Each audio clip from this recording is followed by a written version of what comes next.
ইউসুফপুর ইউনিয়নের মনিরুদ্দিন সরকার বাড়ির জামে মসজিদ উন্নয়ন প্রকল্পে ইতিমধ্যে বরাদ্দে চলে আসছে।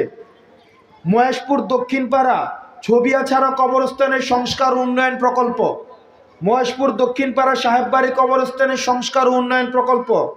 মহেশপুর, এত মহেশপুর কেন? সব তো মহেশপুর। মহেশপুর পূর্বপাড়া কবরস্থানের সংস্কার উন্নয়ন প্রকল্প, মহেশপুর পূর্বপাড়া আলী বাগদাদিয়া জামে মসজিদ, যেখানে শতভাগ অগ্রগতি হয়েছে।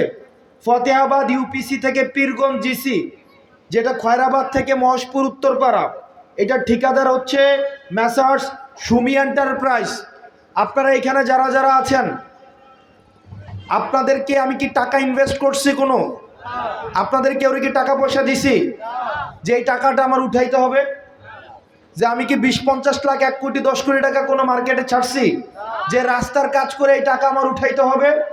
সুতরাং আমার যেহেতু ইনভেস্টমেন্ট নাই, আমার তোলারও কোনো প্রয়োজন নাই। সুতরাং যেখানে রাস্তার কাজকর্ম চলে সেখানে আপনারা নিজেরা যাবেন, দেখবেন যে ঠিকঠাকভাবে কাজগুলো হচ্ছে কিনা।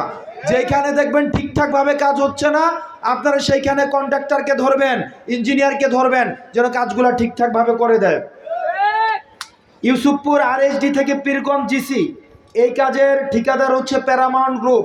এই কাজের অগ্রগতি হয়েছে 50%। সিএনবি নবীপুর থেকে যুক্তগ্রাম পর্যন্ত মেসার্স এম ইঞ্জিনিয়ারিং গ্রুপ এই কাজটা পেয়েছে। এই কাজের অগ্রগতি হচ্ছে। ইউসুফপুর ইউনিয়নের 1 নং ওয়ার্ড ইউসুফপুর স্টেশন থেকে গাঙ্গের পার পর্যন্ত রাস্তা পাকাকরণ কর্মসূচি, সেটা অব্যাহত আছে। ইউসুফপুর ইউনিয়ন সোনামিয়া ব্রিজ হতে আনোয়ার ব্যাপারীর বাড়ি সড়ক ইটের সলিংকরণ, এটাও হচ্ছে অব্যাহত আছে। ইউসুফপুর ইউনিয়ন নবীপুর পূর্বপাড়া 3 নং ওয়ার্ড রহিম মেম্বারের বাড়ির সামনের যে কালভার্ট, সেই সংস্কারকরণ, এটা কোথায়? নবীপুর, এটারও কার্যক্রম অব্যাহত আছে।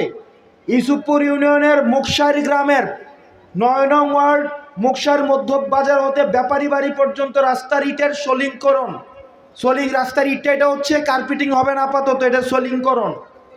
ইউসুফপুর ইউনিয়নের 3 নং নবীপুর মৃত আমজাদ হোসেন সরকারের বাড়ি থেকে মৃত তালেব হোসেন মেম্বার বাড়ির কালভার্ট পর্যন্ত রাস্তা আরসিসিকরণ। এই জায়গাগুলো হচ্ছে, এই প্রত্যেকটা কাজ, কোনোটা শতভাগ, কোনোটা কাজ চলমান রয়েছে, আর কোনোটা এই বছরের ডিসেম্বরের মধ্যে কমপ্লিট হয়ে যাবে। এগুলো টেন্ডারের মধ্যে আছে।